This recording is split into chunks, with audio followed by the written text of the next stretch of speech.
Welcome to the final game of the afternoon, the 8th grade edition of the Future Stars of Tennessee versus Kentucky. Welcome to everyone watching around the world. I'm Spencer Tomset alongside Zachary Lone. You saw the score there, 15-13 was of the 7th grade game, and now we set it up to 0-all for this 8th grade contest. And we were looking at the roster a little bit for some of these eighth graders, and some of them already, it shows how different human bodies have evolved over time, because you've got some kids in 8th grade who are already 6'4", have gone through their full growth spurt and all of that. But away we go. As rush up there, weaving through the hole there is Andrew Patterson Jr. of Haynes Middle. But who said they finished their growth spurt? They're only in 8th grade. That's the thing. Yeah, that's the thing too. They could be just getting started. Who knows? But some of them 6'4", some of them over 300 pounds, something like that, and a lot of beefy dudes there. And again, that's fit 300 pounds.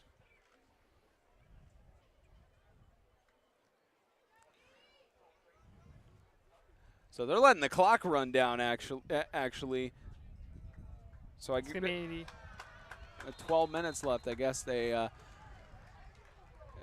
False start there as the clock is still running. That should be an encroachment. Yeah, that's going to be an encroachment. Encroachment on the defense, so move it up 5 yards.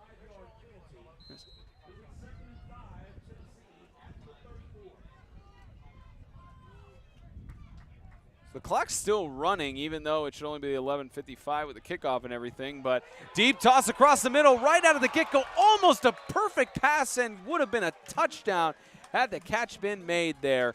And that was an intended pass there for Ronnie Watson.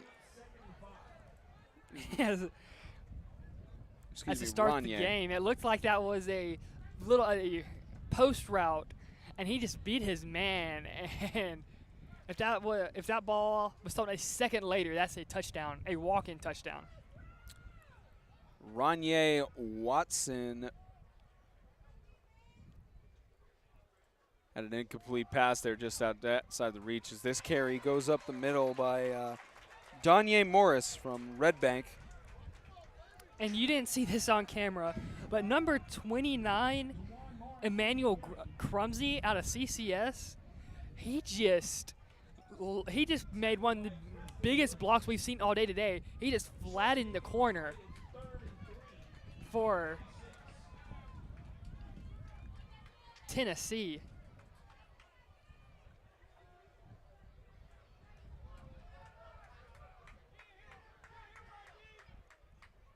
It's now on a 3rd down and 6. See if Tennessee can get the conversion here. Under pressure, flag in the backfield. Deep toss across the middle. What a catch! There he is! Ronnie Watson. Let's check the flag, but at least right now it is a touchdown. And it is coming back. It is coming back. It looks like an ineligible man, potentially. Holding. That's going to be holding. They're going to call holding on the offense. So they will. Yep. So what was a touchdown by Ronnie is just completely wiped off the board. So on that play where Parrott found Watson, what happened was Watson was in press coverage by Natravius Trey Beck. And then, so Watson beats Beck, and then the holding ended up happening right as soon as the ball was released. But still, that's a big play. But now, bring it all the way back, that 60-yard touchdown doesn't matter anymore. Wipe that off the board. So about a 3rd down and 16.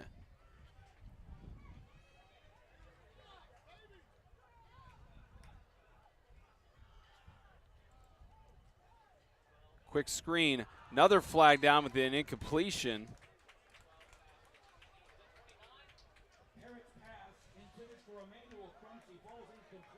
And illegal shift on the offense. That's gonna, of course, you're going to decline that.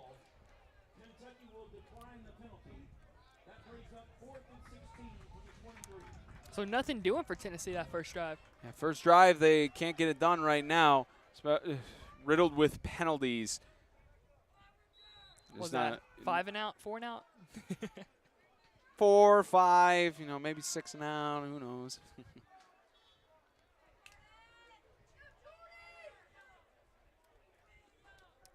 A lot quicker than the last 2 games in terms of the first punt. So we'll get our first punt of the game here.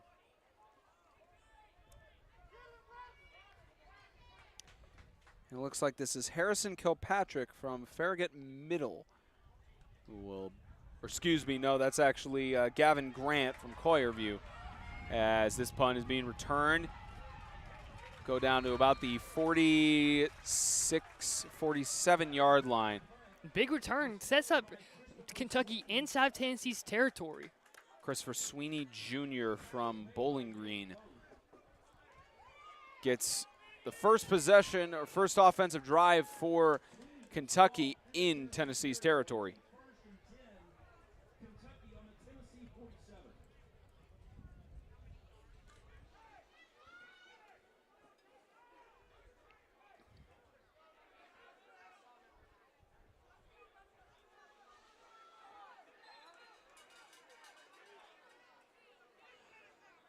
See what this 8th grade offense could do. Well, they could get a false start. That's or an encroachment false start. Yep.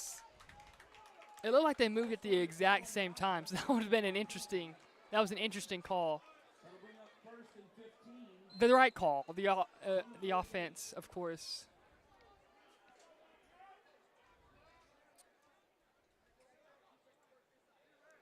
There's a handoff up the middle. Rush to gain back the penalty yards they lost and add on one. That was a rush up the middle by Adam Taylor Jr. from 10th Street Cardinals.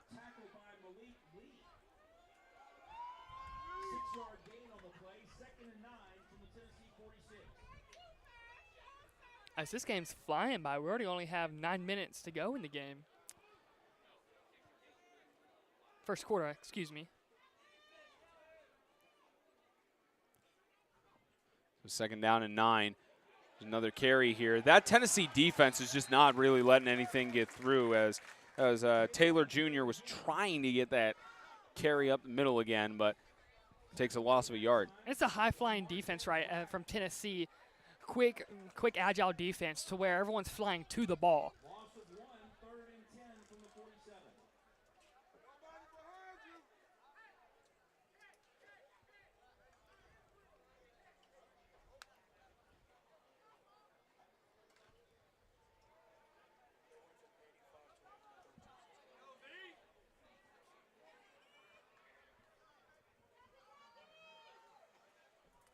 Third and 10. Toss across the middle. Catch made. Just good reception by Gabriel Noila. And gets a decent gain about to the 32-yard line. And that's a great pass there, as it looks like number 9 from Tennessee, Martez Rack from Inman, he fell down. So at the top of your screen, you can't really see it. So he falls down. And then you don't really see the reception there. So what happened was it was a pass to number 6, Gabriel Noyola from Campbellsville Middle, who came down with it, but he was wide open in the seam for a first down. Time called, I believe, for probably something going on with the equipment of J.D. Masden.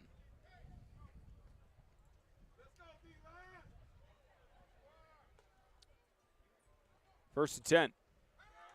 Tried the quick toss, couldn't find his man. What a reach-up grab. It's a reception there by Trey Cotton from East Oldham. How about that catch? But that was a good play there from Reggie Hubbard from Chattanooga Prep.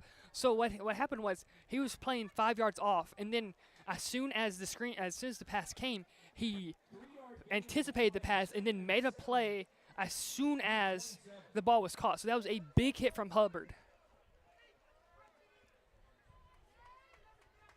Hubbard with a big defensive play as they keep it to a 2nd and 7, and another equipment violation or something going on with the equipment. So I go over his kneecaps, the pads do. That's what they're telling him.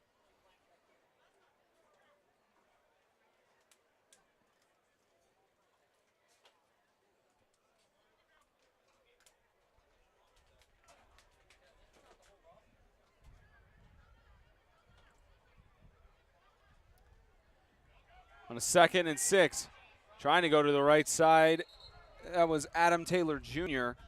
He's trying to find an opening on the sideline, but nothing doing. It looks like he did gain a yard or two, so now it's about 3rd and 7 for Kentucky here. No gain on the play. It's 3rd and 7 from the 27.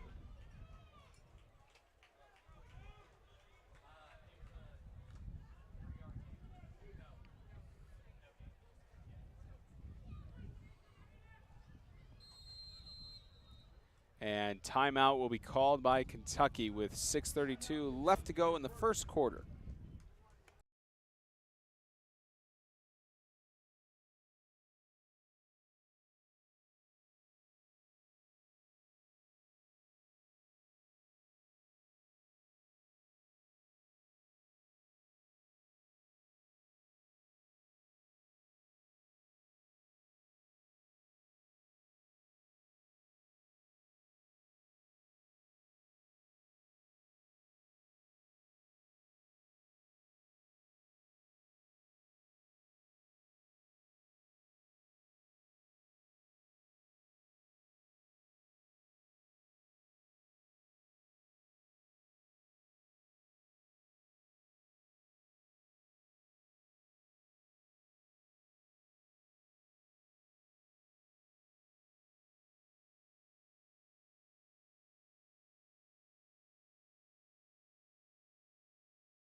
.632 left to go in the first.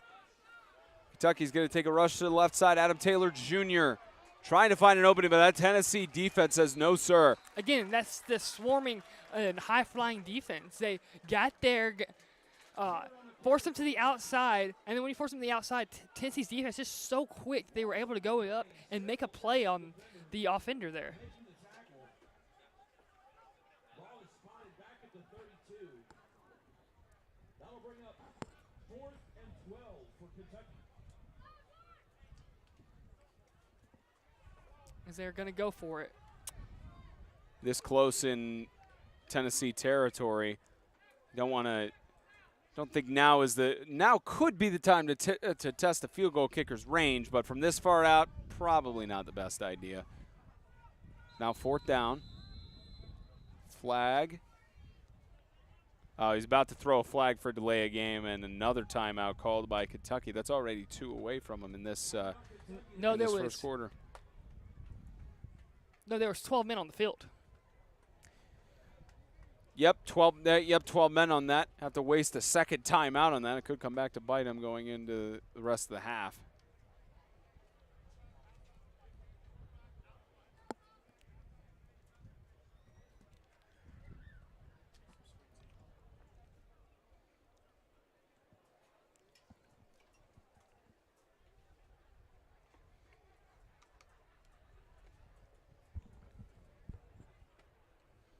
But if they end up picking up the first down here, that timeout, it will be well used. That's the big factor on that for sure. As they 4th and 17 forces you to punt. Yeah, 4th and 12 now on the 32-yard line. Again, Kentucky won the 6th grade game earlier, 12-7. 15-13 was the score of the 7th grade game in Tennessee's favor. This is a tiebreaker game. Scramble, toss over across the middle, intercepted through the hands of his receiver, and that interception, he's still on his feet. It's gonna be a pick 6. What a turn of events. Martell's Carter, no flags, touchdown. And right there, he was open out of the. As soon as the ball was snapped, he was open right there. Only got the back end of the run there, but deflected off of the receiver's hands. Immediately picked up on it, saw the pathway to the edge. But right there, Parrott did not. Oh, excuse me, not Parrott, but they did not see him open right away. So the force was a little bit thrown, and it was a little bit forced, and it was a little bit late, which caused there to be the tip up, and then as London Baronis is on to kick the extra point, but that caused the whole play. That caused the whole interception there. London Baronis through the uprights. Perfect. 7-0 with 5:16 left to go in the first. It's now a 7-point game here in Brentwood.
.516 left to go in the first. Tennessee strikes first. I believe for the first time in any of the games today, they get the first score.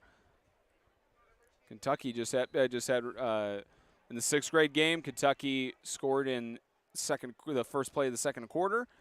From Justice. And Kentucky on their first drive in the 7th grade game marched down the field about 80 yards. Onside kick to start, and this one will go out of bounds. A little bit too much on it. And he sold it well. And everyone turned to run deep, except he kicked it a little bit too hard because it looks like Tennessee had a very good opportunity to recover that. Penalty against Tennessee. Kentucky will have the option to take the ball or force a re-kick. As you heard the options there. It looks like they are going to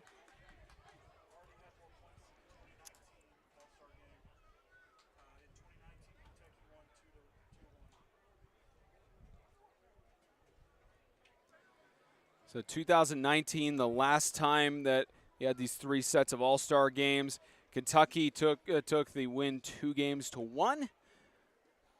Kentucky trying to have that same trend here in 2021. And apparently in 2019, there was a score of 6-0 for the 8th grade game. So we've already have more points than 2019's game. And these games are a lot less scoring than your 7th grade games because the defenses, again, they're so quick, they're so fast that they force a lot of turnovers. In the last few years, there was a game 8-6 in 2018. Closer games like that in the last several years. And you mentioned about the defense. That's they keep it low scoring for the most part.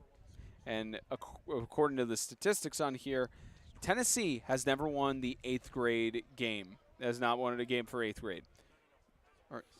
Or correction, they haven't won the series or taken a 2-1 lead or 3-0 or anything in that fashion. They've never won the series against Kentucky. And the only stats that we have only date back to 2016. So. Yeah, and they've been doing this 13 years. Yes. Yeah, that's what we told them about. It's been 13 years they've been doing this Future Stars coordination. So I guess they just had a long time out there. Because there's no timeouts taken off of the board. I don't know what was going on with the discussion. But ball is on the 49-yard line in Tennessee territory. So Kentucky with great field advantage to try to respond to the first score of the game.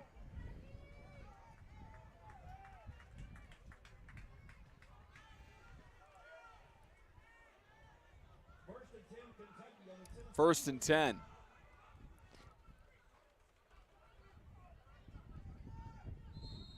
And flags fly there. This will be timeout. There, yep, timeout called by Tennessee. With all that stoppage, I guess maybe they had 12 men on the field or didn't like what he saw on the offensive side, but with all that time taken away, there's yet another stoppage at play with 5:16 left to go in the first.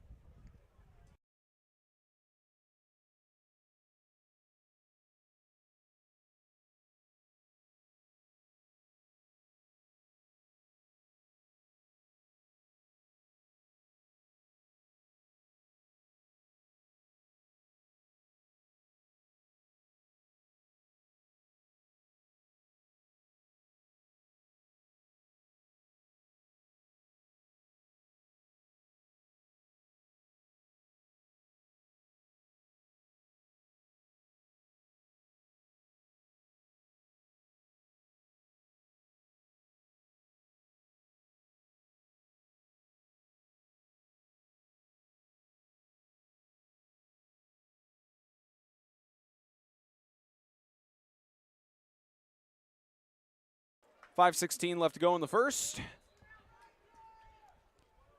After a timeout called by Tennessee, Kentucky has its first offensive play of this drive, and it's a big one.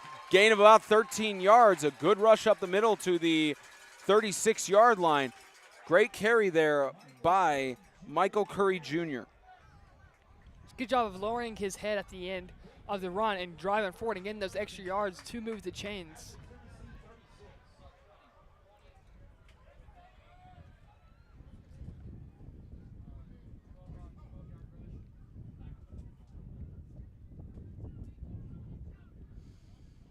There's a handoff.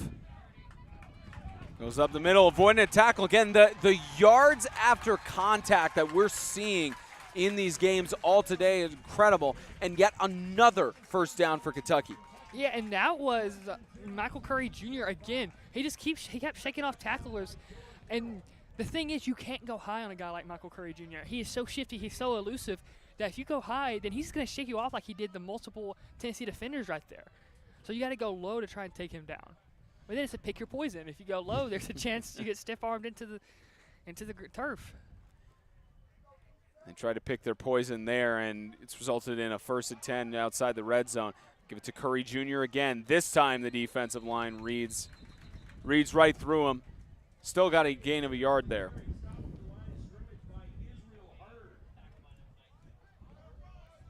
And again, he was hit at the line of scrimmage, and that was a great job. I think that was number 45, if we can get that, Ethan Utley from Innsworth, who made the tackle there. That was a great tackle, fighting off his block. And then. So now a 2nd and 9 here. This defensive line trying to keep him out of the red zone.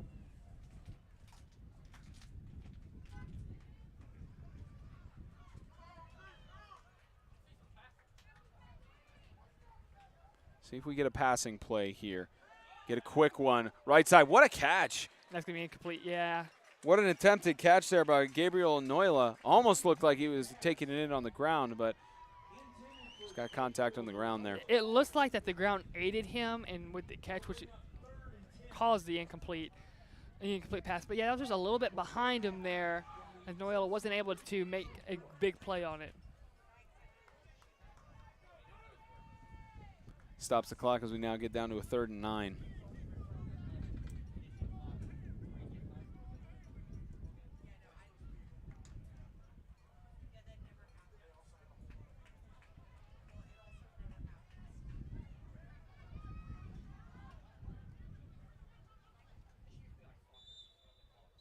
Delayed game on the offense. Yeah, they're going to throw another flag there.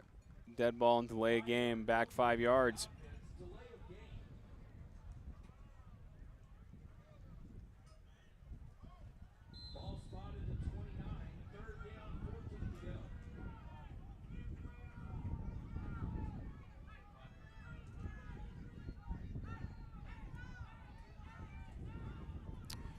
Trying to coordinate an audible from Tennessee's side with motion from Kentucky.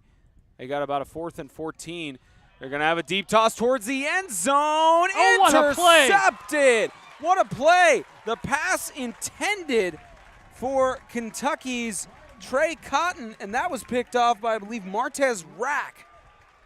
Yeah, the 8th grader from Inman right there. And I think we're going to see on this replay, if we get it in frame, watch him time up this throw. Here it is. Right here. Wait. He waits, and then goes and gets it. Goes and gets it. That was a great job of locating the ball and then high pointing it and going out and getting it. Going up and getting it. And now Tennessee gets the ball back at the 20. It may have been better for him to knock it down there, but still, that was still a spectacular play. Yeah, they would have gotten better field advantage if he had knocked it down. But at least with him catching it in the end zone, it is a touchback.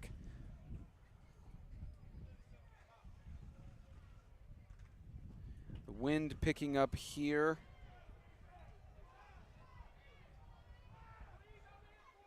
.84 degrees at about 10 to 15 with the turf still playing on close to 100-degree weather. As the catch is that's a reception. What tiptoe effort there by number 0, Drew Ambrister. Parrott right there, they were trying to go deep, but Parrott does a good job of not forcing anything, rolling out to his right, and then just getting what he can, getting a respectable 3-yard first down gain. And they're still running the clock in stadium. I thought he was out of bounds there. About 2.5 minutes and winding down if here he was forced out of bounds, the clock still runs.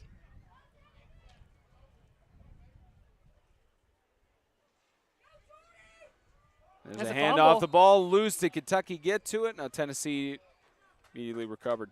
Another one of those miscommunication that we've seen all day. And that was just that was a good effort by number 32 there, Andrew Patterson, to fall back on it from McCallie. That brings up 3rd and 8 from the 22.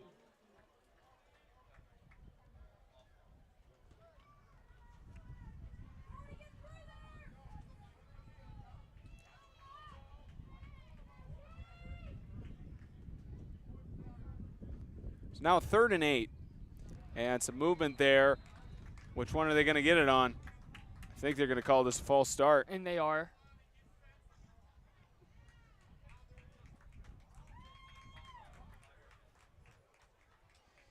Yep, move it back 5 yards there. So now a 3rd and 13.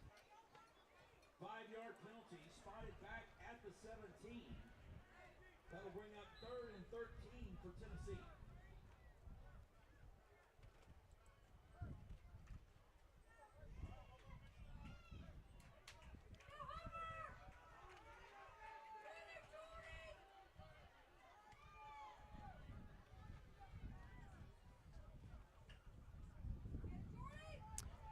Third and long.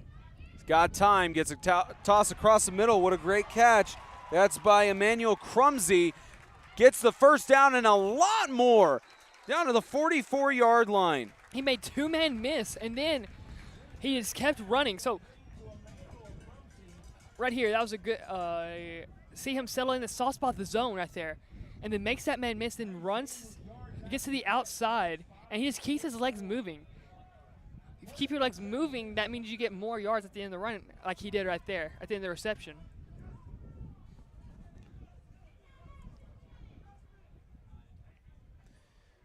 Now about 30 seconds left in this first quarter.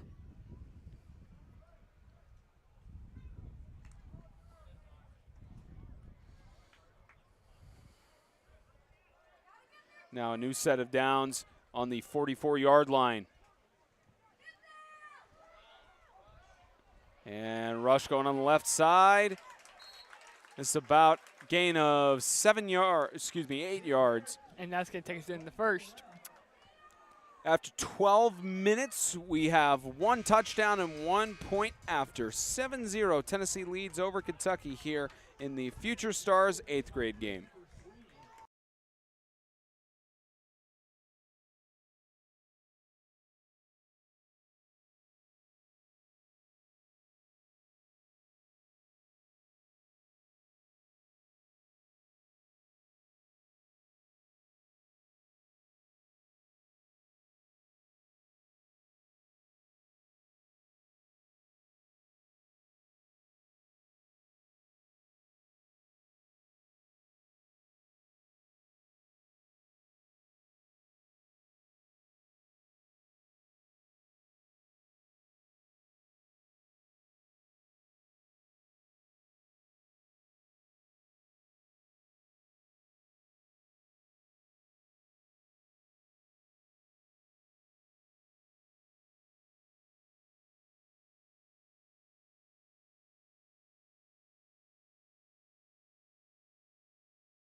Start of the second quarter.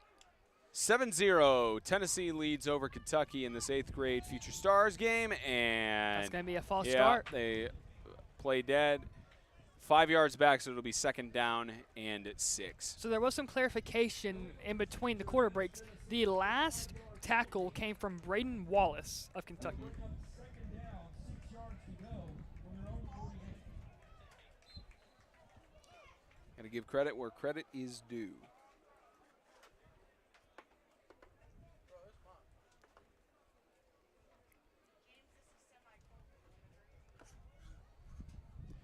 So now with a 2nd down and 6, this Tennessee offense trying to get into Kentucky territory. Trying to get back into it after the false start penalty.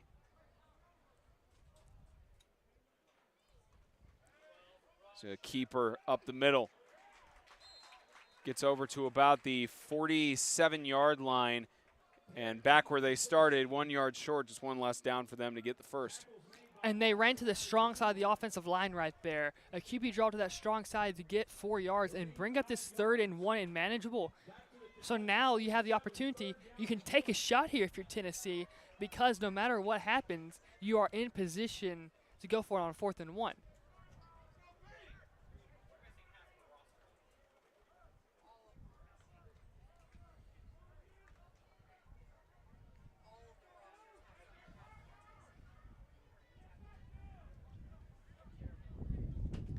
So now with a 3rd down and 1. It's a handoff and a rush up the middle. Andrew Patterson Jr. And this didn't be close. Did he get it? We may see a measurement, which would be the first one of the day. Again, the clock's still running down. Yeah, it's going to be a first Yep. down. First down.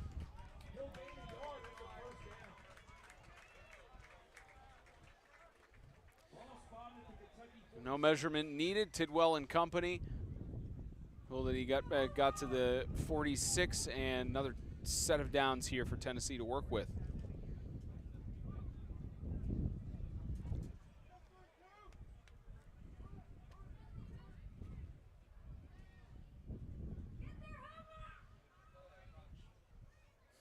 And on 1st and 10, trying to find the pass here across the left side. A short throw intended for Ronye Watson.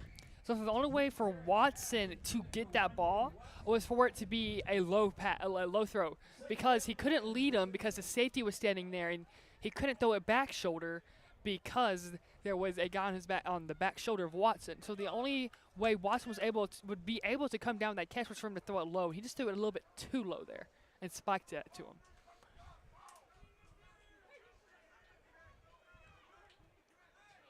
So now a 2nd and 10 coming up.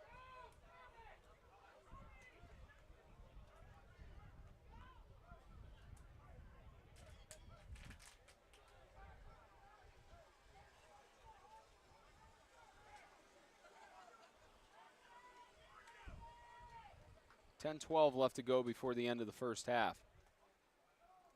There's another handoff. There's another carry up by Andrew Patterson Jr. He's got space. Finally brought down to about the 29-yard line, and a big gain there for Patterson. That was a good job there of Patterson, as you're going to see on this replay. He's going to take the handoff and go straight downhill. He's going to see this hole, go straight downhill, and he splits the hole, splits the 2 defenders, and then is able to get down inside the 30 and Tennessee now has a chance to go up 2 scores. Getting closer and closer to the red zone and the end zone as they call a timeout here. That's their last one. Yeah, Kentucky uses their last timeout with 9:44 left to go in the first half.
9:43 left to go in the second as Kentucky thought it over, and several flags fly as This it's is a going first to down come to the back 15. for a holding. But that was a big hit on the sideline there. Who's that number? Is that number 22? 32. That's number 32. Brendan Anthony from Pikeville Middle with a big hit at the end of the play there. Now back to the 40-yard line, and 9:37 left to go. Ball is placed at the 40-yard line. So what was a 1st and 10 is now a 1st and 20. 21 for Tennessee. 21. Yeah.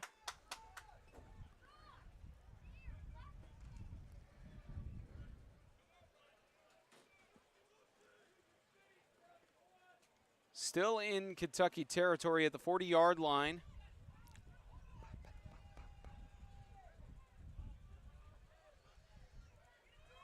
Toss to the right side. The little bit of a bobble there. The catch is made. Not much for him to go anywhere. Emmanuel Crumsey gets tripped up in the backfield by several Kentucky defenders. And there's a flag. And now it's going to be a sideline warning. Yep. I don't think Tennessee has had a single sideline warning this entire game. And, of course, I think that's the first one. That's just a warning. I don't really like that sideline warning there. Again, this is an all-star game, and the coach is going out there. It was a big play, great defensive play by Kentucky, and he's just going to give him a high five.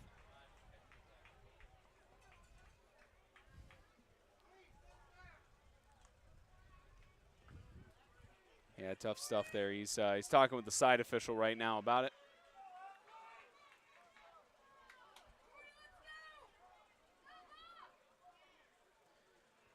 Now 2nd down and long. Catch made by Drew Ambrister. Doesn't get any more than a yard. Brings up 3rd down. So 3rd and 24 or 25, excuse me, for Tennessee right now. Yeah, 3rd and you may see a shot here. A deep shot. It's either going to go either one of two ways. They're going to take a deep shot, or they're going to run it and then punt it after the play and see if they run it. They're going to see if they can get maybe 10, 11 yards to get into a position to have a decision to go for it.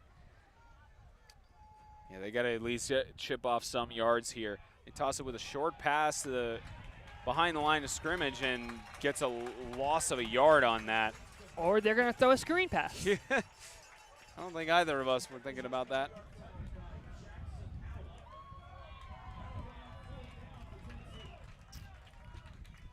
Eight minutes left to go in the second, so we will see a punt here from Tennessee.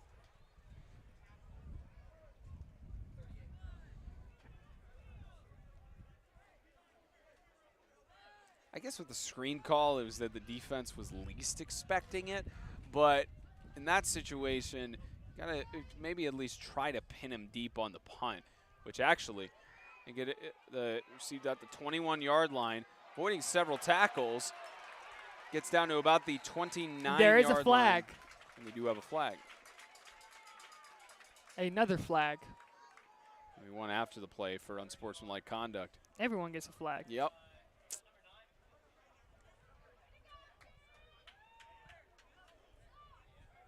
Sideline warning.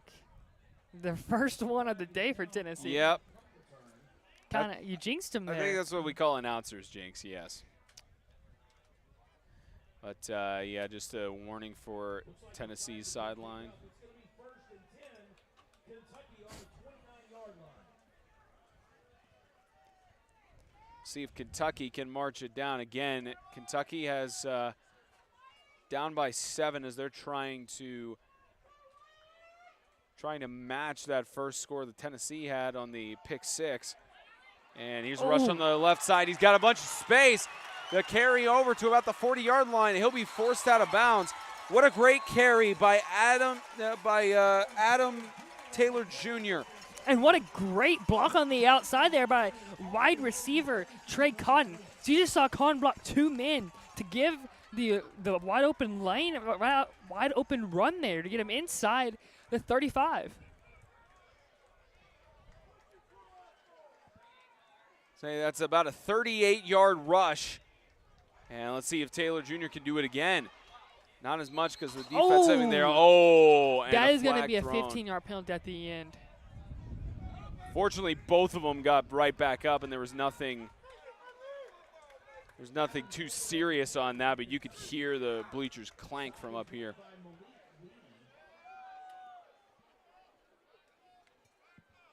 It might be another sideline warning. That's not going to be a sideline warning. At least the coach is saying back up to him. It shouldn't be a sideline warning. If they don't pick up the flag, it should be for unsportsmanlike. Yes, it is. Yeah, personal foul called on Tennessee. So it wasn't unsportsmanlike. It was just a personal foul. He played a little bit after the whistle. You gotta love the effort there, but he just went a little bit too far at the end.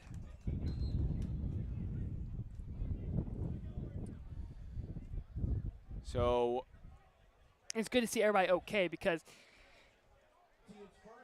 right there, both players went helmet first into the metal bleacher. yeah, that kind of thing, especially in today's day and age, scares you. Here's a deep toss to the corner into the end zone. Touchdown! Kentucky scores again. What a needle and thread situation, and a score for Trey Cotton. And right there, that was a perfect throw to Trey Cotton. First, Cotton has a perfect block, and then he has a great catch. Now look at where this ball is placed. Literally placed where only Cotton could get to it. Cotton had him beat. So that throw may have came just a little late from Huff, but still you got to credit Huff for putting a great pass, a great throw right in the bucket there for. And the point after, right through the uprights. Oh, there's going to be. That's scored after by, I believe, 99 Parker Friedman. And with 6:44 left to go in the second, it's tied at 7 here in Brentwood.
.6:44 left to go in the first half.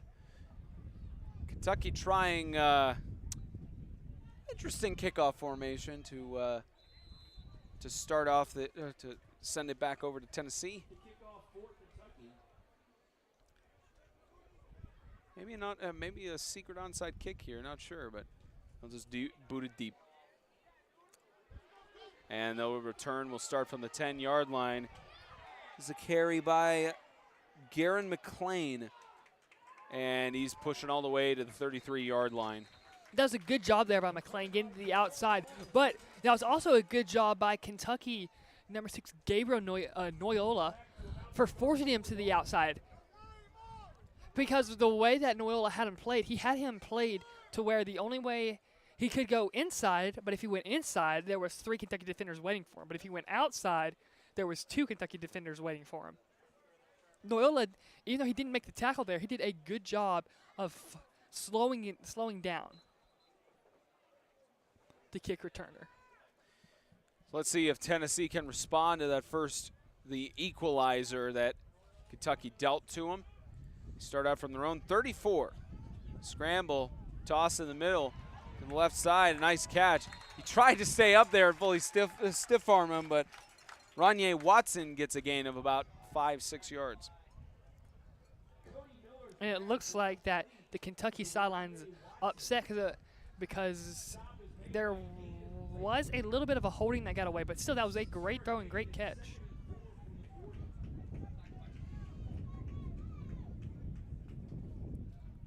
Gain of 6 yards on that for a 2nd and 4.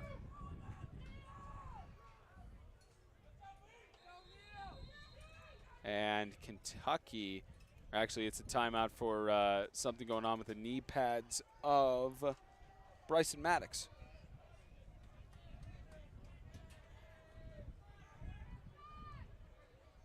Perfect time for Kentucky. They substituted some of their players as well.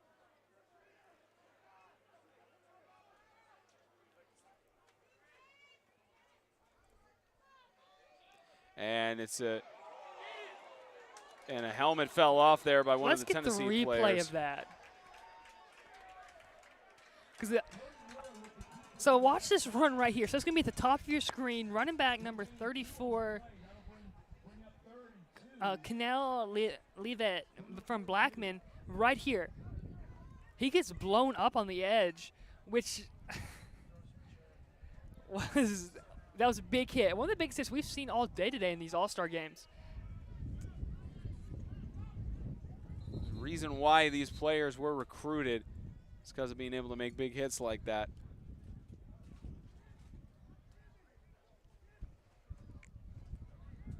Again, not really recruited. They're synonyms. Recruited. Recruiting involves violation, so we can't say recruiting. They were invited from a combine. So now 3rd and 2. Here's a carry on the right side. He's going up to the 48-yard line. And a first down there for Tennessee. That was Andrew Patterson Jr., name we've called all day. Right there, Patterson. I think that was a designed halfback misdirection play there. So Patterson gets it, takes a step to the left, and then bounces it outside to the right, and ended up getting those 7, 8 yards to get that first down.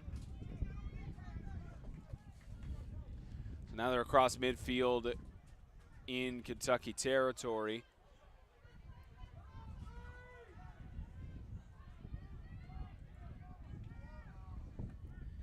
As they'll do the same strategy, Cody Miller taking it left middle down to the 44-yard line. Good job of Kentucky's defense is swarming right there and forcing it only to a 2-yard gain. I couldn't really see who was all involved, but it did look like number 15, Aiden Dowds, was in on the tackle. Now about a 2nd and 7.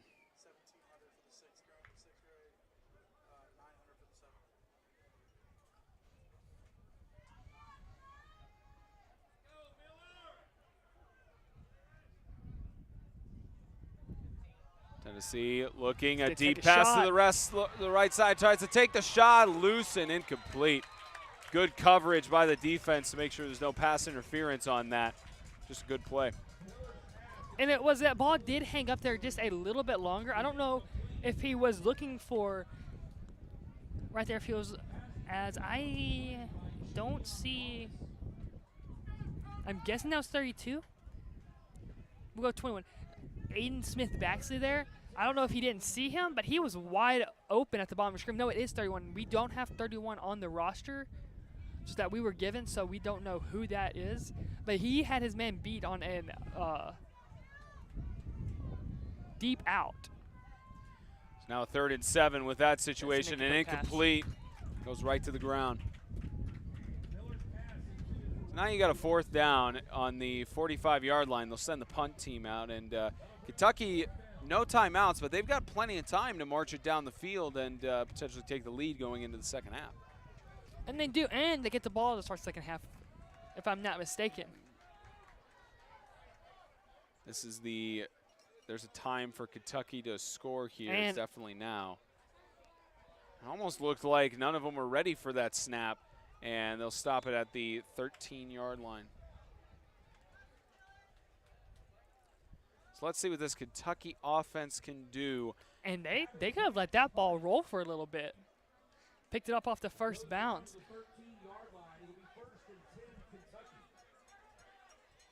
And that may have been tipped, blocked a little, because I heard a little bit of a tip from up here. But still, a great punt to pin Kentucky inside their own 20-yard line, making them go the full length of the field.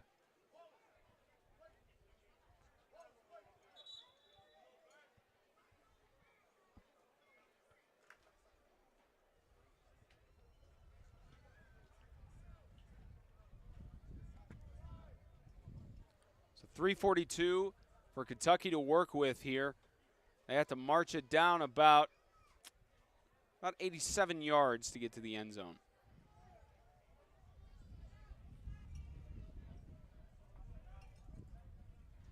The handoff up the middle.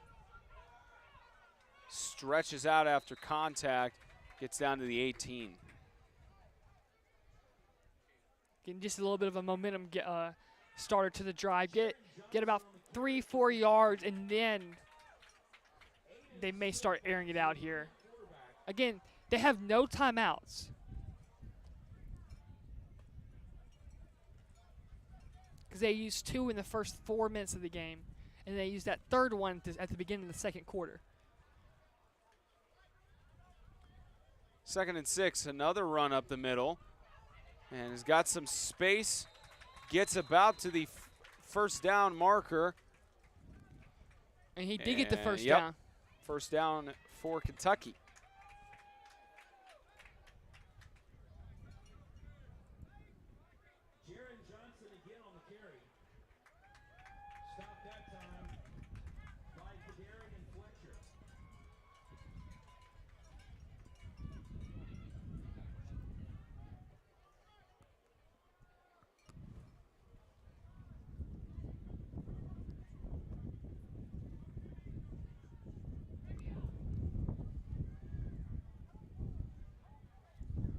New set of downs here for Kentucky as they got 2:20 to work with in the rest of the half.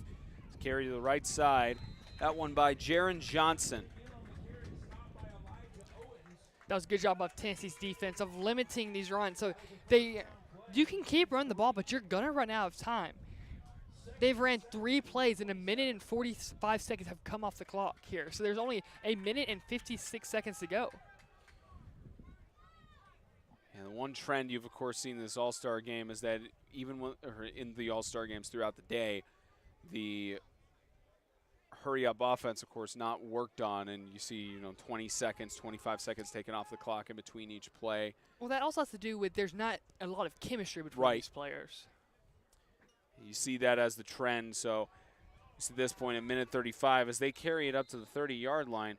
At least with the way they're running it, I'm guessing that Kentucky's content to go to the halftime locker room as they get to a now 3rd down and 3. And so Tennessee is getting the ball after halftime too. So you would think Kentucky would try to get some sort of score here, but Tennessee will call their second timeout. With 1:05 left to go in the second. And I was wondering why Tennessee wasn't calling their timeouts, because now you have a 3rd and 4. If they do get the first down here, they're probably just going to run the clock out. So you got 1:06. So if you call the timeout here and then you get a stop, you call your last timeout, there's a chance you get the ball at about the 30 to 40-yard line. You can make a few plays, and then you're in field goal range. Yeah, Tennessee, as we've seen with these rising stars, future stars, all the teams have had at least one kicker that they've seen in the practices and everything, and have a guy that they can trust. So it's a great tool to have, and for the future of middle school teams, and to see the future of essentially the future of football on the field, it's pretty special.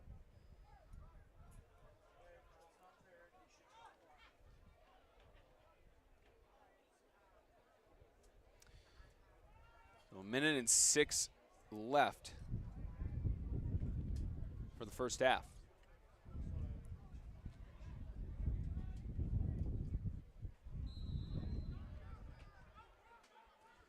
On a 3rd and 3.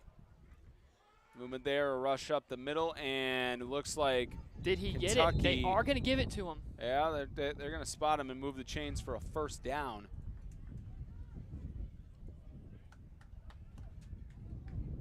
So it looks like we are going to go into half. Yeah, so I guess they're just going to take it to the half unless they're going to take some deep shots here, but that would just be off trend with how they've taken this offensive drive.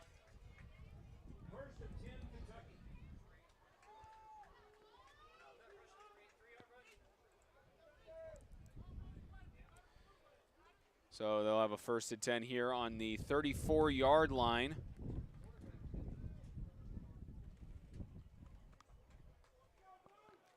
Now about 30 seconds left. Again, Kentucky, no sense of urgency here. This might be the last play of the 1st half as they fake it with the rush. Finds a hole to about the 38-yard line, and with 20 seconds left. That should be the last play of the half. Now they're substituted some players in. They might try to get one more snap, but 10 seconds left. Unless they could quickly. No, they're going to half. Nope. They're going to go to halftime. So even score after 20 minutes.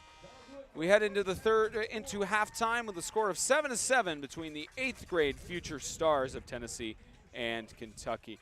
We'll be back in about 10 to 15 minutes with some highlights and analysis from the 1st half.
Welcome to the start of the second half for the 8th grade edition of the Future Stars colliding. The Future Stars of Tennessee and Kentucky live here at Carlton Flat Field at Brentwood Academy in Brentwood, Tennessee. Spencer Thompson alongside Zachary Lone, producer James Shannon, alongside our statisticians Monica Shannon and JJR Shannon.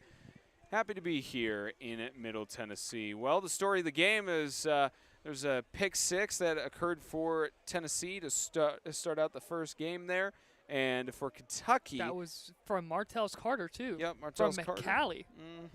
And for Kentucky, they got that first touchdown driving down the field. And what's interesting as well, 2 interceptions so far for Kentucky. 2 interceptions thus far. There was the pick six that came back for Tennessee, and then there was that interception in the end zone. So it's been a close game. It's been good back and forth, and we got 24 minutes of this. I'm excited. Yeah, that second interception, though, that was something that they had to force up. That was a 4th down throw. So, yes, it was an interception. Yes, it looks bad in the stats, but he was trying to make a play happen. So, at the end of the day, you can live with that interception. You can live at the end of the day with an interception, but if you take a loss in this all-star game, if it's in as close a fashion as it's been in the last 2 games, that'll be sore in the morning. But at the end of the day, these guys are having so much fun from going to the tryouts all across the 5 different cities in Kentucky, the 4 different cities in Tennessee. So at the end of the day, they're just having as much fun as you can in about 100-degree weather. Look, again, we mentioned it earlier, but that 84 degrees hasn't been a problem. We've been seeing just as quality of play with these guys. So obviously the summer conditioning has already started for their respective programs where they've been enduring themselves through the heat. And imagine how good they're going to be when it's below 80 degrees. Yeah, especially with the added 10 to 15 degrees at the turf fields they add. So you're looking at about a 94 to 99 degree temperature. But what has helped is it doesn't feel like 84 degrees. It feels about 70 degrees. And special thank you to all 222 of you watching from wherever you are. As we get started with the second half of this final game of the Future Stars, as it is caught just before they go into the end zone, and the return is for about 18 yards. Looks like it's going to be Jerian Traynor who gets the return there. And we'll see what this Kentucky offense can do as we head into first offensive drive of the second half. And they started moving the ball really well in the first half. So look for that momentum that they got at the end of the first half to carry over into this half.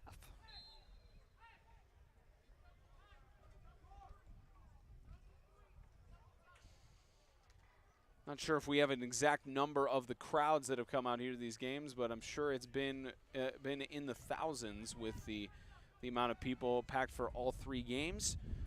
All of them coming out from various cities in Kentucky and Tennessee to take the drive down here to Brentwood. As carry on the left side gets stopped up at about the 20-yard line, so maybe a yard gain there.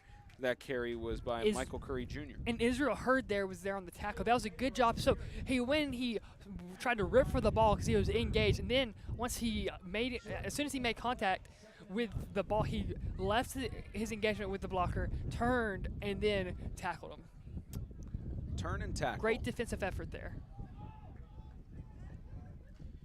And this Tennessee defense hoping to get a good stop here.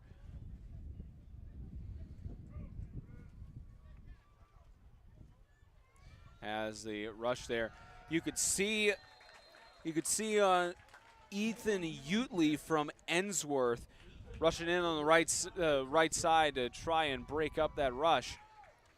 Benefited to get it down to 3rd and 10. So Utley there, that was a great job of him. He came unblocked, and then he came and disrupted the play before he could get any momentum. So good job by Utley rushing off the edge and making the tackle.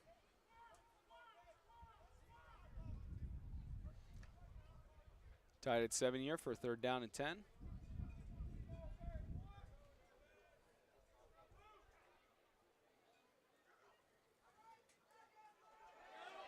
And attempted the stiff arm there, but drugged down by the jersey. big defensive move by Ethan Utley. Again, for Mensworth, 6'4", 264 pounds. He's starting to make a big impact on the second half.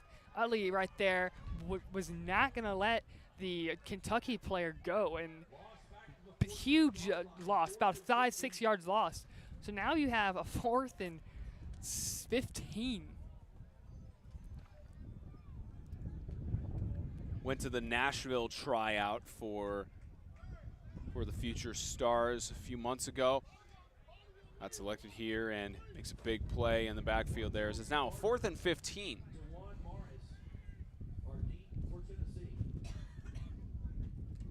This punted away, not the best punt, but at least gets it a good distance down to the 40-yard line, and a flag thrown on the sideline. Possibly another sideline warning for Tennessee, because if that's the case, then they get moved back. Yeah, that's going to be a move back. Penalty marker down on the play. Sideline interference is called against Tennessee. So they're going to move this back 15 yards. So what was good field advantage there, now going back. It's only a 5-yard penalty. They only call a 5-yard penalty on that. It's the third one is the 15-yarder. They move it back to the 45-yard line. Still reasonable to work with.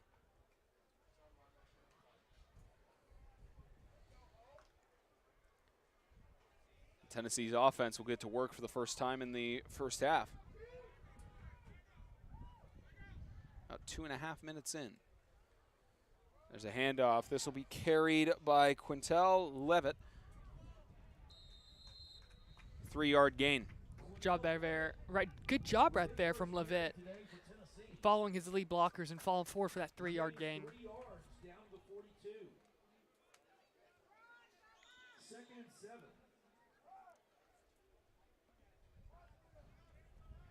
You already mentioned it earlier in our update when we talked about the scores from the last several years. It's the higher you go in the grade age category for football. Finish that thought in a minute. This carries to the right side. There's a flag on the far side. Yeah, that's going to come back for holding.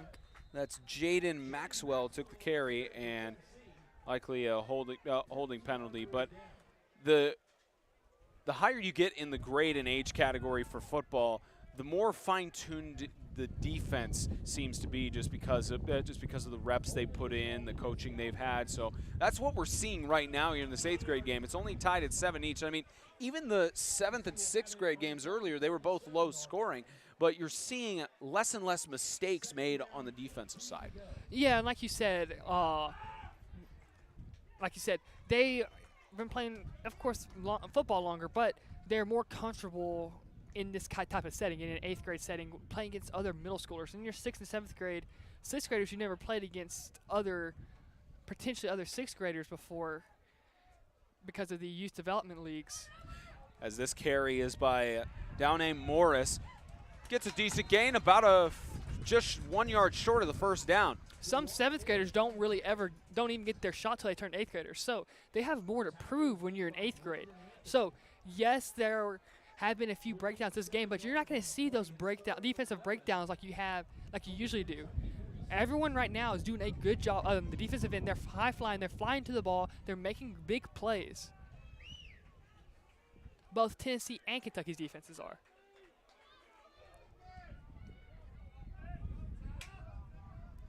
So correction on that, almost got to the original start of their line of scrimmage. So what was a 3rd down and 11 is now a 4th down and 8. They got back to where they started, but 8 yards short of trying to make something here, and it looks like the punt team is coming out. And again, another great job by the defensive front there from Kentucky, limiting that run and forcing a punt. Again, we haven't seen any fake punts yet today at all. You're inside your opponent's territory. Is this the time for a fake? Press coverage down at the top and bottom of your screen. Nope, they're punting it away. Yep, just booted away. Closest thing we had to that was the muffed snap on the, and both of them tried to fair catch it there. Finally caught by Jaron Johnson. A little bit of confusion on that. At least one of them got the catch. That was just not great communication there, because that punt was perfectly placed between the both of them. One of them has to call the other one off. And it was lucky that wasn't a turnover there. That very easily could have bounced off the helmet. Goes back to the amount of chemistry that's been built between these teams, especially because of only coming in on Wednesday to the Nashville area, staying in a hotel, doing practice I think 2 or 3 times a day on Thursday and Friday, and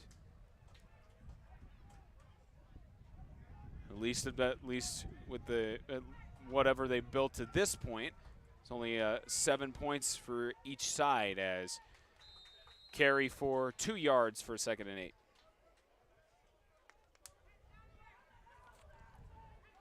And again, through all 3 games, we really haven't seen any major rushes except for the second half of the 7th grade game. Take away the second half of the 7th grade game, there haven't been really that many big rushes right up the gut, right up a halfback jaws.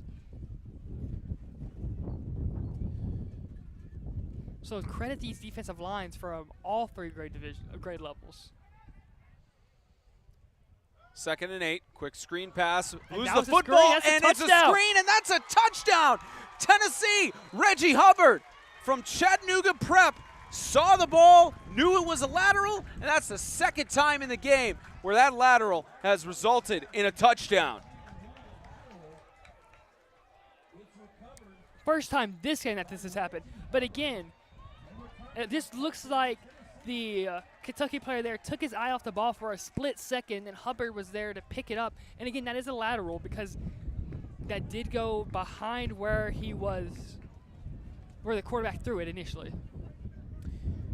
And I believe now this is the highest score combined in the last several years of the 8th grade edition of the Future Stars games. And you're right, it is the 2nd time today where a lateral has resulted in a pickup and a touchdown. 2nd time today. And now 6:03 left to go in the 3rd. 13-7. Tennessee leads over Kentucky.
(14-7) with 6:03 left to go in the 3rd.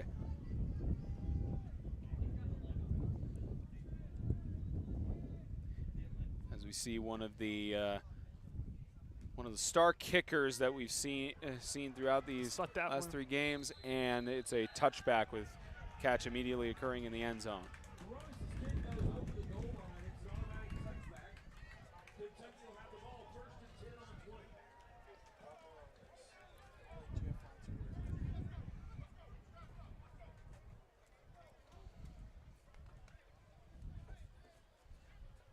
We're halfway through the 3rd quarter. Yep, about 18 minutes left to go in regulation. Tennessee hasn't scored an offensive touchdown yet. All of them have come from mistakes on Kentucky's side of the ball. The pick 6 and then the fumble rumble score. Fumble rumble, I like that. See if Kentucky can respond, make up for the last drive. 6:02 left to go in the 3rd. On 1st and 10, it's the handoff. Left side carry, and forced out of bounds about the 23-yard line. That was, I believe that was or excuse me, That was Adams. Yep, on the Adam carry. Taylor Jr. As you might be able to hear some of the wind picking up in our headsets. Got a nice breeze coming through. And you might hear heard some bottles fall over. We at 8-Man Extreme clean up all. We at EBN, all of us, wherever we are, make sure to clean up after ourselves. We encourage you to do the same.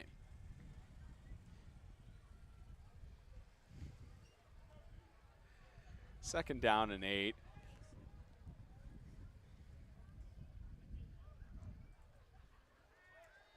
It's a quick toss, catch made.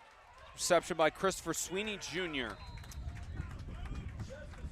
From Bowling Green, gets the reception, and that'll move the chains for a first down. That's enough for a Kentucky first down. That's a good job there. Great throwing catch, and then get to the first down marker.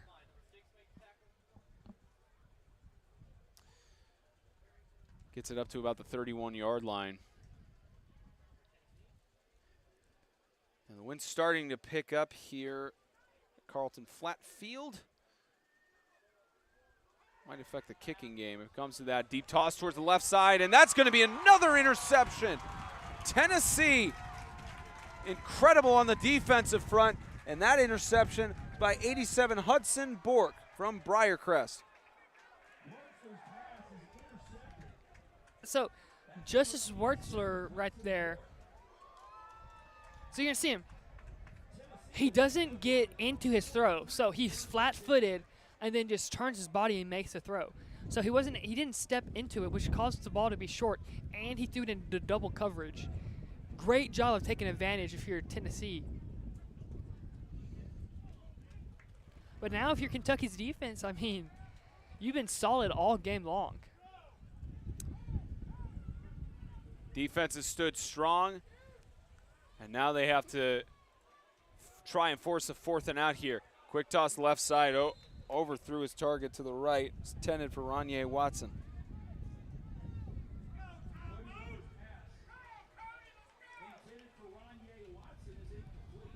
And right there, that pass was just a few seconds too late, and that almost resulted in an interception there.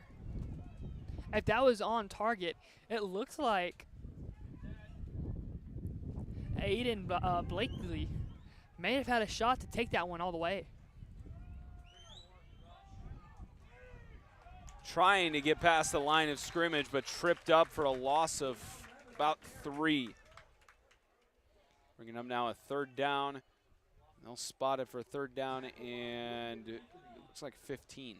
Big loss on the play, back to the 38-yard line. It's 3rd and 15. Big third down for Kentucky here. Get off the field and give the ball back to your offense. That's a big momentum builder, especially after you make a turnover and put your team in a position to where they have a short field, but since they had a short field to work with. Timeout's going to go to Tennessee. Tennessee is going to think it over here on a 3rd and 15. Now 4:19 left to go in the third.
.419 left to go in the third. Wind again It's coming through, and the toss there, flag thrown. That one goes out of bounds, another flag, so probably intentional grounding. Might be another flag on the offense. Looks like it could be holding. See what the call is from Tidwell. This is the second time this game that Levet has lost his helmet. I think the chin straps might need to be readjusted on that.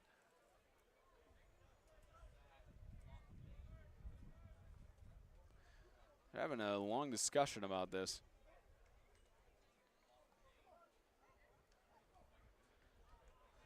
So either a false illegal procedure, 12 men on the field, offsetting penalties. I believe that's I believe that's either 12 men on the field or illegal procedure on the defense. So we'll just offset and repeat the down. So actually a lucky break there for Tennessee, because they could have lost it down another 15 yards.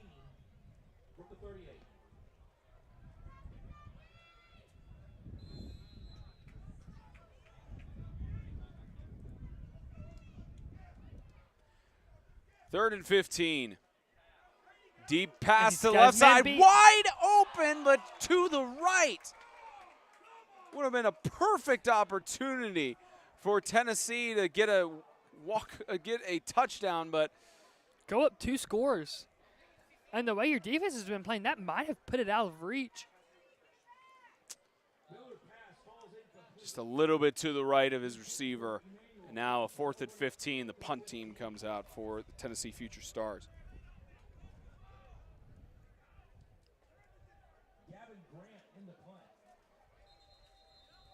And flags fly. It's going to be a false start. Yep. Back another 5 yards. Which may be good, because that punt looked like it was about to be blocked. We've been seeing that all day on even though it's been minimal punts the majority of the day between the 3 games. We've been seeing that the defense is really pressuring to try and block that punt.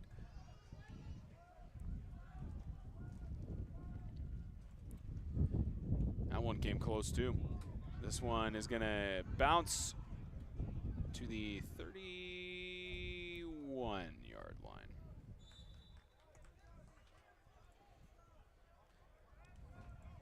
Grant's punt will roll dead at the 31-yard line. Kentucky will take over 1st and 10.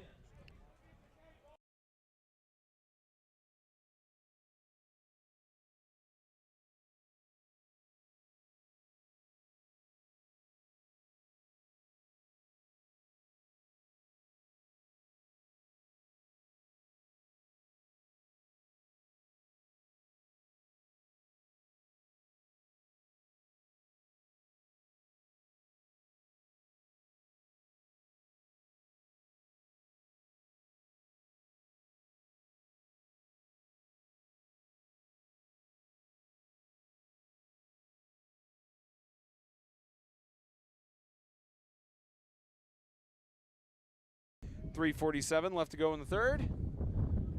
1st and 10. So rush to the left side. Good carry from Jaron Johnson.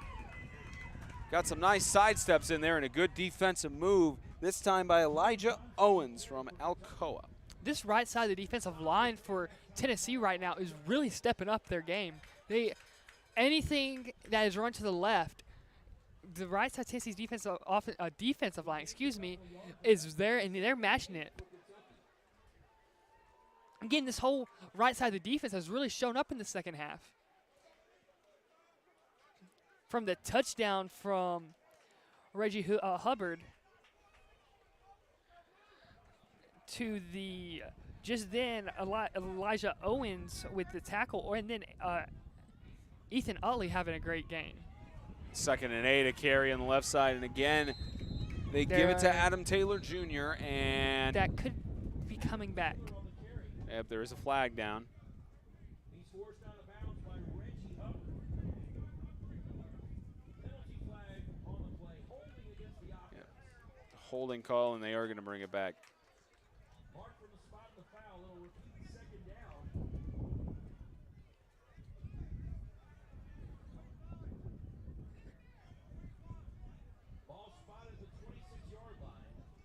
So they'll move it back for a 2nd and 15.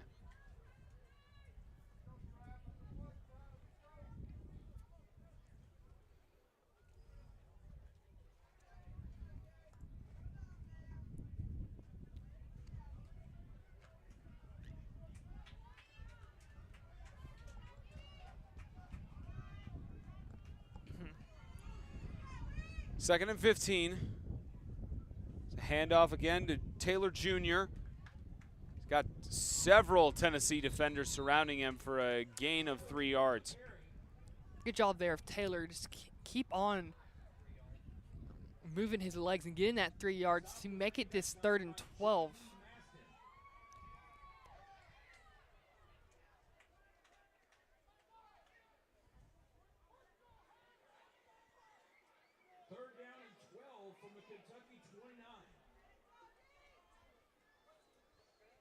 Kentucky at this point facing a third and 12. This is, even though it's in the 3rd quarter, it seems to be one of these situations where they've got to try and break through. They've got to try and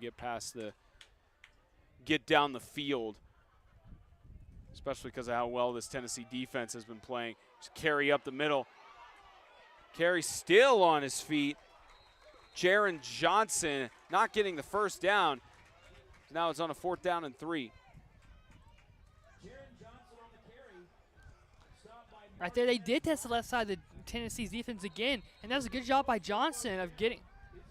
Flag down.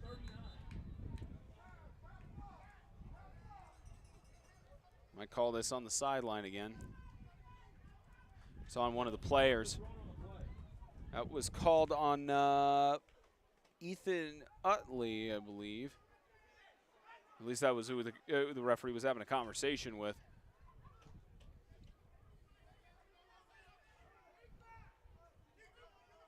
Unsportsmanlike conduct. Yep, on Utley, he's going to head to the bench. He's not ejected, of course, but just going to give him some time to cool off. So now Kentucky has got a first down here. And Utley was talking to the Kentucky bench. I don't think it was anything. I don't know if it was anything sinister or not, but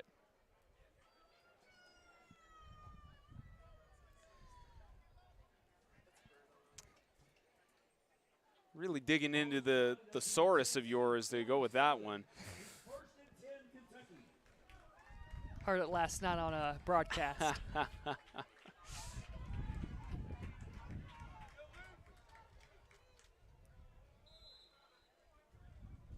Whistle from Tennessee side. That was, waiting. I think that was the go whistle. And now 1st and 10 for Kentucky in Tennessee territory. There's a carry there by Michael Curry Jr. Gain of 4. And that was kind of a big penalty there for Utley, a 15-yard penalty on a 4th and 2 that was upcoming. And Utley's back in the game. And I just had to sit out for a little bit. It was the same thing with in the 6th grade game where there was the Tennessee defender who took his helmet off and just frustrated. He came back in either the next play or 2 plays after.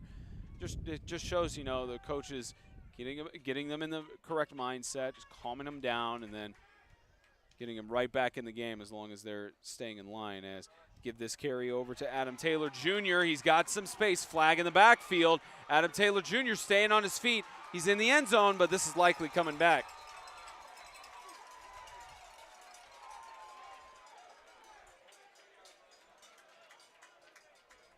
Wait, did we get a replay on that? I got one saved. It's a holding call on the offense. So we'll look and see what the call, why they called that. And I think the flag was afterwards. It was right there. You see anything on that, Zach? Do that one more time. See, it may be from here. I think the call was on number 60.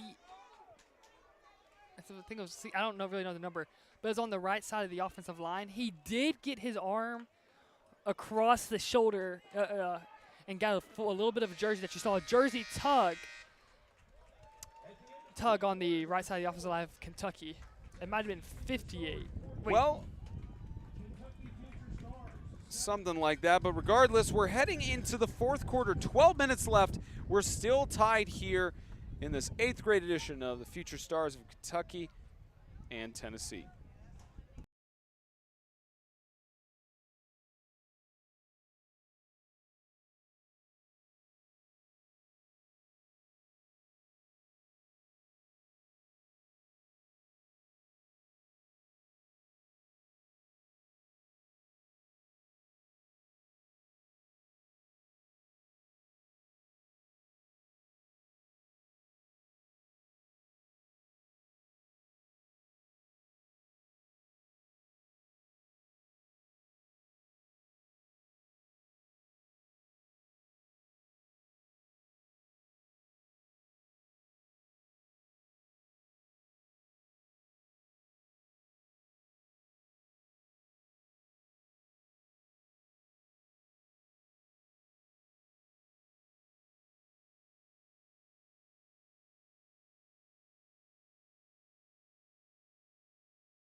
"12 minutes left for the Future Stars 3-game series.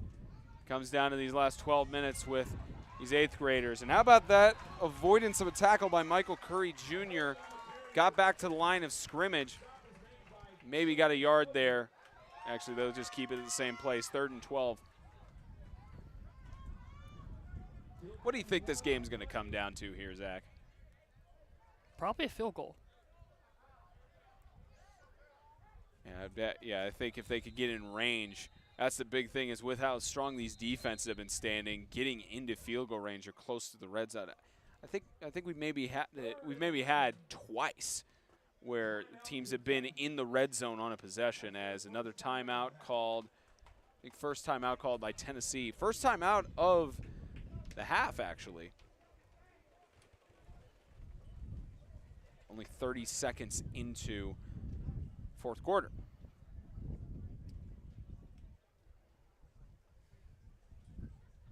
Have to get it at least to about probably inside the 20-yard line for any of those field goal attempts.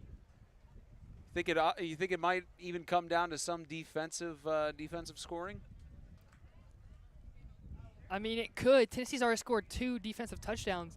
Honestly, 11 and a half minutes to go. Anything can happen. Anything can happen. We've seen that through all the games you and I have called together. Anything could change immediately. It could come on this play. You can see something right here. 3rd down 11 and a toss there.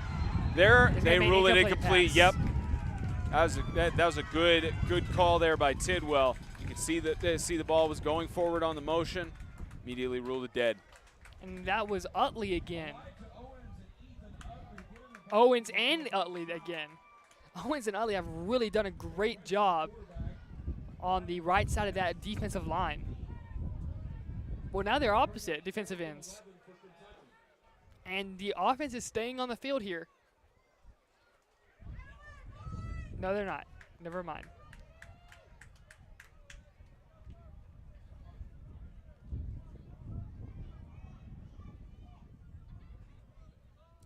Now on 4th down, Kentucky will be forced to punt it away. Still have 2 of their timeouts. It was actually, I think, Kentucky that used the last timeout, and they stop it at the 31-yard line. So chance now for Tennessee to drive it down the field and potentially seal the fate of the game with a score. I think even if they get a field goal, they could probably seal it here with the way their defense has been performing today. Let's see what this Kentucky defense can do. I mean, it may be Kentucky's turn to get a defensive score here. A lot of moving pieces and moving parts to think about as Tennessee starts out on their own 31-yard line. Plenty and you of have time. man coverage at the bottom of your screen with no safety help. This could be, oh, that's a false start. Yeah, you saw the receiver move there. That was Ronye Watson from Brown.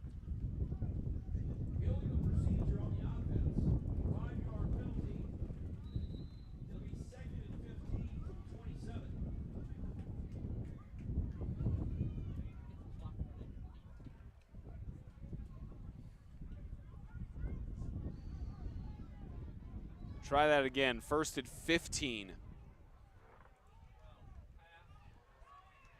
Scramble. That's going to come Flag back in for the a holding. backfield. Deep toss across and incomplete. As you That's mentioned, another holding in the backfield. tell you the amount of penalties we've seen throughout all three of these series games. That'd be an interesting stat line for our producer. I wonder how many penalties we had in the last All-Star game we covered. It was, I think Gatlinburg. I think there was maybe wasn't that many. You remember, producer James? You remember how many penalties we had in the last Extreme All-Star game? No. He's usually good with the numbers and the statistics on that, but yeah, all of us have slept since then. I don't think he went through and calculated the penalties. You'd be surprised how many things he does calculate on statistics and all those things as memorization. Got a lot better memory than I do. 1st and 35. Yeah, they enforced it from the spot of the foul. Now, 1st and more than a quarter of the field. It's going to be offsides. So now about 1st and 30 as they move it back forward.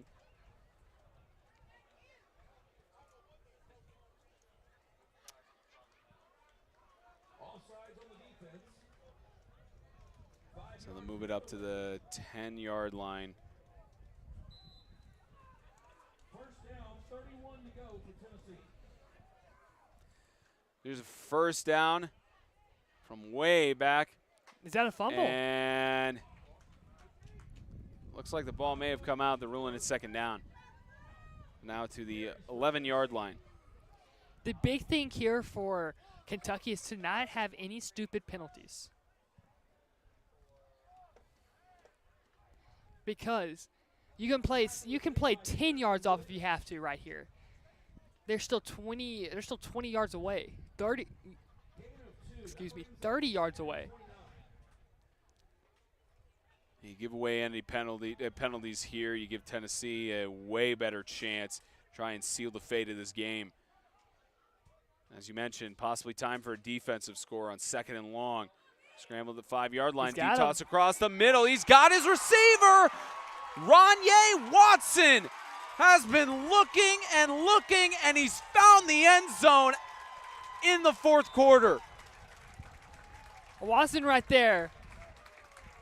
You're going to see on this replay, it looks like he just ran another one of those deep post routes, and then he just burned the man covering him. They were playing 6-7 yards off, and he still burned them over the top. Great throw, great catch. And now it's a 2-score game. Let's make that now 20-7, pending the extra point. They're going to give the kick this time. Same person in London, Briones, and through the uprights, 21-7, a 2-score game with 10:02 left to go in the game.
10:02 left to go.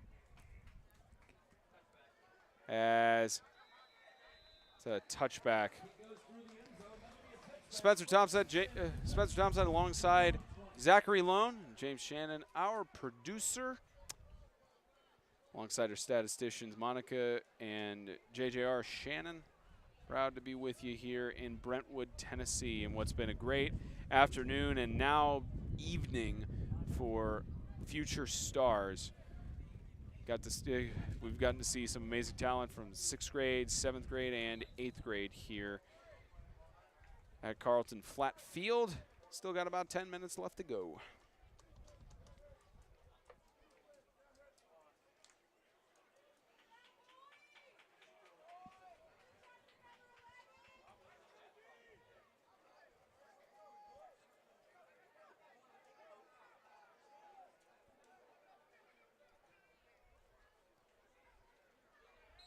Come in.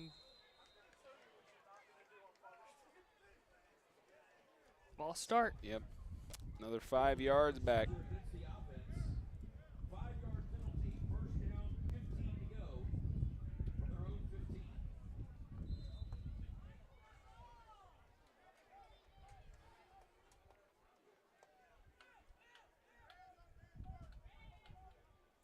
First and 15 for Kentucky. Got a long way to go with this being a 2-score game. And it's not the way that they wanted to go with that. Brought down in the backfield is Adam Taylor Jr. Loss of about another 5 yards. That was a great tackle there by Reggie Hubbard. Excuse me, that wasn't Reggie Hubbard. That was Harrison Kilpatrick from Farragut Middle from the Knoxville area, Knoxville Combine.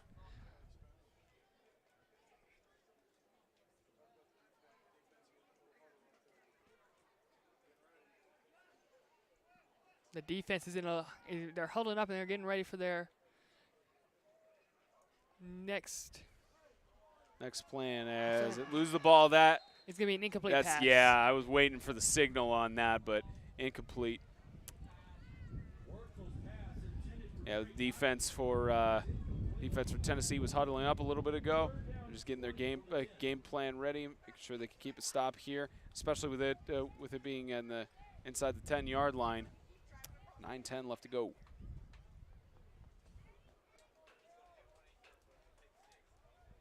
Second and, was it 20?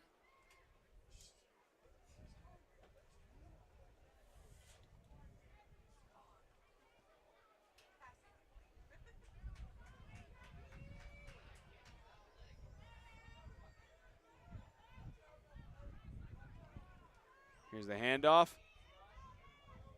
Gets stopped at about the line of scrimmage, so now a 4th down. So Kentucky will.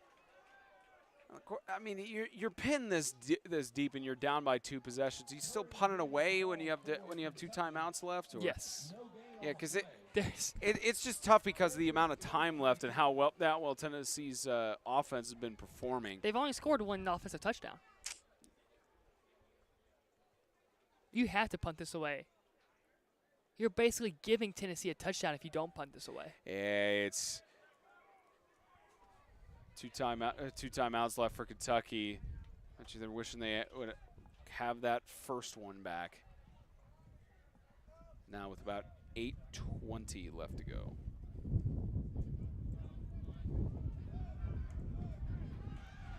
And they're going to take the punt return. Tennessee's 23. He has some space. He's going to get all the way into the 15-yard line. Punt return by down named Morris. And so that was like a 32-yard punt and a 27-yard return right there. Probably the biggest punt return we've had all day. One of them. So now 1st and 10. A score here basically puts this game out of reach. Yep.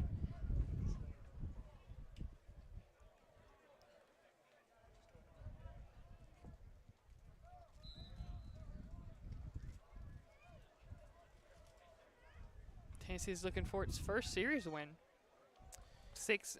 Winning 2 of the 3 6th, 7th, and 8th graders games. On the verge of it, barring any miracles from Kentucky.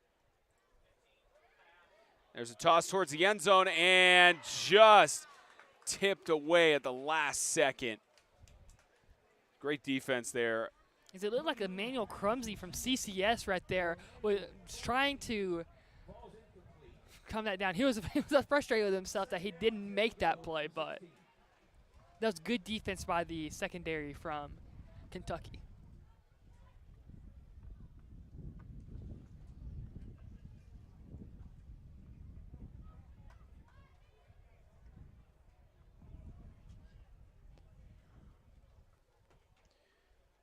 First and 10. Rush here by the quarterback, trying to go through and is going to get a first and goal. Cody Miller, you have to think he's one of the candidates for offensive MVP for Tennessee. Just been absolutely incredible both as a rusher and as quarterback. Yeah, he's done a really good job of managing the offense and moving it up and down the field. And he'd be the first quarterback to win today, if I'm not mistaken. Believe so, because the first two games were rush heavy, and this one has actually integrated some passes there. Now first and goal on the 7-yard line. Excuse me, the 6. Trying to put this game officially out of reach, possibly wind down the clock. As he gets about a yard gain to about the 5-yard line for second and goal. Miller keeps it himself.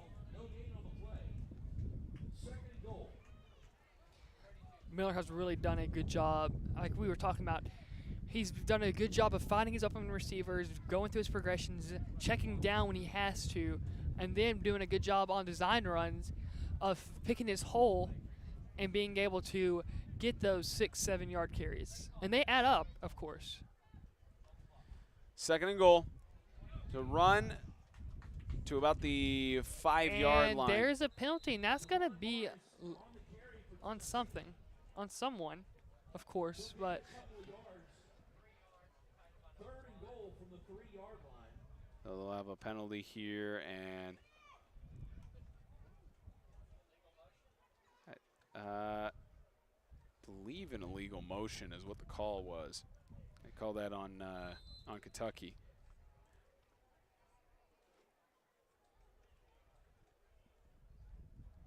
I believe this is supposed to be half the distance to the goal, and they'll call it third down. so another sideline infraction. Ball is moved half the distance to the goal. It'll be third and goal. Can't really.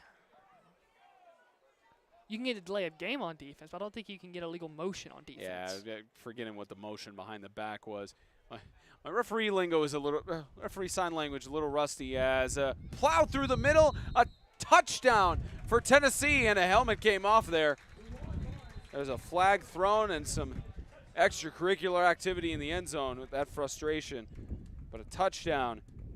That was Dwayne Tennessee. Hurd from Jefferson Middle on the carry. So we're gonna, yeah, because we're at the middle, and yep, can't do that. That's gonna be a 15-yard penalty. Personal foul is called against Tennessee. Can't really smack someone's helmet from him. So they'll call it on Tennessee, so they'll ask if they want to enforce it on the extra point or on the kickoff.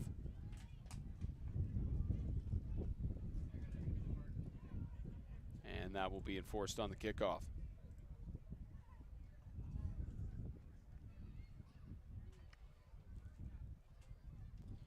Another extra point attempt to make it a 28-7 game. Almost blocked yeah, there. almost blocked there, but Baronis perfect again. 4 for 4 on extra points. 28-7 with 6:10 left to go in regulation. Looks like Tennessee is going to take their first series win 2-1 against Kentucky.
6:10 left to go in regulation. As will be a kickoff here for Tennessee. They'll just boot it deep. As we will have a return from about the 25. Trying to weave through, gets down to about the 43. It's good carry there by Jerian Trainer. 6:03 left to go in the game. And at this point, at least for Kentucky, you know, the game may not necessarily be in reach, but they're, of course, going to play for pride, cycle in more people that haven't played as much in the game. And about that time, the witching hour here in the 8th grade game. We missed Baronis after the kick. He just took a tumble. His teammates forget. Yeah, he was trying to chest bump someone and took a tumble. Teammates are having fun with that. Now 1st and 10 here. Carry up the middle for Devin James. And a 5-yard game.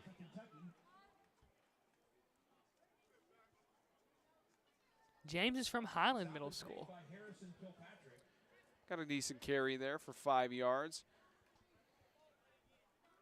2nd and 5, Kentucky.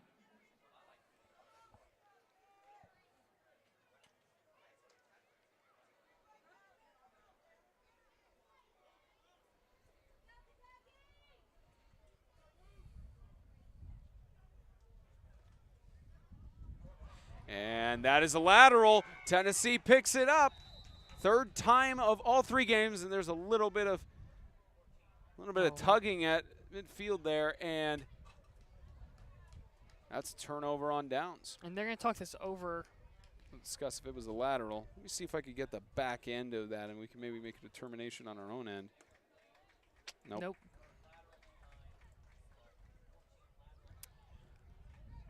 So they're discussing it, and yep, incomplete pass. Nope, they are. Turnover. It's a turnover, and Tennessee will take over on downs. That pass is ruled a lateral, and thus a fumble. Tennessee recovers. 1st and 10 on the 41. And another timeout from Kentucky, it looks like. And Kentucky is going to bring over the players. 4:52 left to go in the game.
.452 left to go in the game. Tennessee got the ball after the 3rd edition of a lateral pass not being catched and being picked up by the defense. So there's a carry from Bo Strickland from Lipscomb Academy. Goes up the right side for a gain of 2 yards. As I believe at this point, Tennessee is just going to keep running, run down the clock, and get everybody who's involved back on the road home. Tackle is made by Braden Ballman. It's a great scenery out here at Brentwood Academy. A lot of fans, as we mentioned earlier. A year ago, they had to cancel all the All-Star games due to the COVID-19 pandemic. Now at the point where things are seeming to get better, still a lot of work to do. That's going to be a flag in the backfield. Either holding or illegal motion.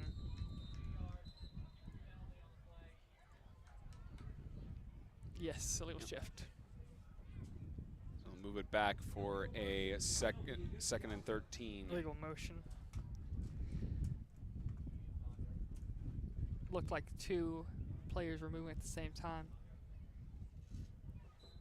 Ball is 5 at the 44, second down for Tennessee.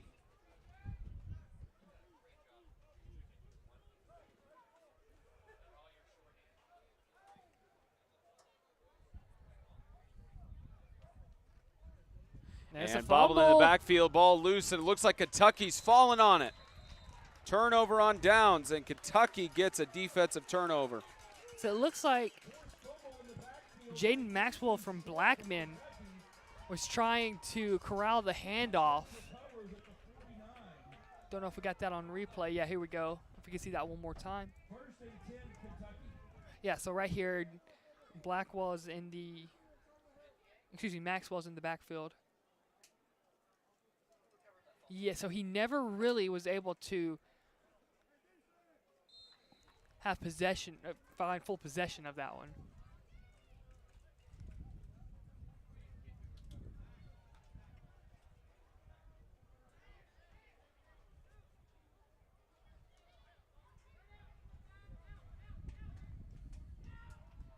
Now 1st and 10 on the 49-yard line.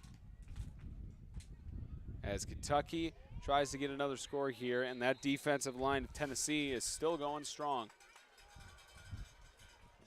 Again, we highlighted coming into it the height of Tennessee's defensive line, and they have really done a great job of pursuing the quarterback, of making the quarterback uncomfortable, of never giving up on plays. All that you ask of your defensive line, they have done a great job. They have done a good job pass rushing, good job of stopping runs right up the middle. The interior defensive lineman has done a good job of getting their hands into passing lanes.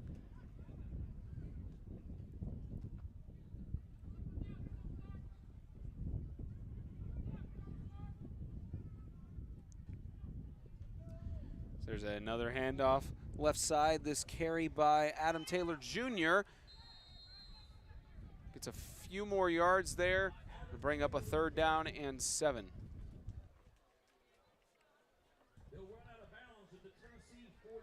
And I think they are going to keep the clock running. 3rd down, 7 to go. Quick score here, onside kick. Quick score, onside kick. Then we're back to even.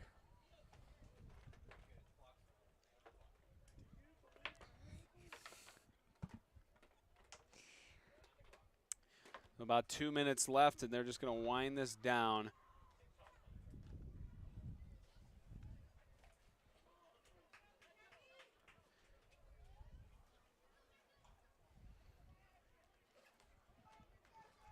It's 3rd down and 7. So make there, and here's a carry by Ryan Huff. Goes up and gets the 1st down. Big hit on the sideline there, as it looks like, is that number 18? I think that is number 18.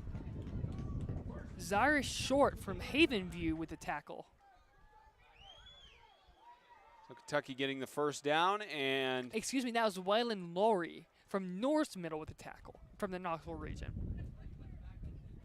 as they continue to wind down here and just getting the last few players into the game here for the Kentucky Future Stars.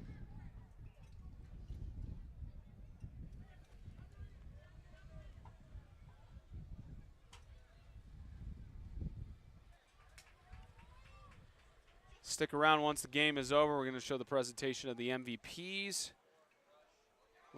List those off, and then we'll just wrap it up here from Brentwood. About probably 2 more plays. 1 more play. Maybe 1 more. We have a 2nd and 11, but congratulations to Tennessee on taking their first series win of the Of what we could find. least of the history that went back to, I think, 2011. Congratulations to them. 2 games won and took the 1 loss in the 6th grade game earlier today. At least from the history we looked at, I don't think there was ever a clean sweep either on either side. There's this fumble. And fumble That was down ripped and by It's ripped but recovered again by Kentucky. That was ripped out by number 11, Wyatt Howard from Pigeon Forge. And with That that, is going it's to going be to it. be, yeah, it looks like that is going to be the end of the game. So Tennessee, for the first time in the Rising Stars series, they take the win 2-1. They win 28-7 here in the 8th grade game. So once again, we'll show the presentation of the most valuable players from both teams on the offensive and defensive side. So stick around, but 28-7.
Prize presentations here for the offensive and defensive most valuable players for each team. First for the Kentucky Future Stars, the defensive MVP, number 32, Brendan Anthony from Pikeville Middle gets the defensive MVP for the Kentucky Stars. Kentucky Future Stars had a decent game. for Kentucky, number 13, And Adam Taylor Jr., what a game he had on the rushing scene. Yeah, Adam Taylor, he at times was just carrying the Kentucky offense. Did a good job breaking tackles, really elusive, really tough to tackle too, as we saw today. for Tennessee, the defensive MVP, number 8, Reggie Hubbard. Reggie Hubbard Had some decent defensive plays for Tennessee. Made some important stops, and also A had touchdown. the touchdown from the what was it, the fumble rumble you called it? Yes, sir.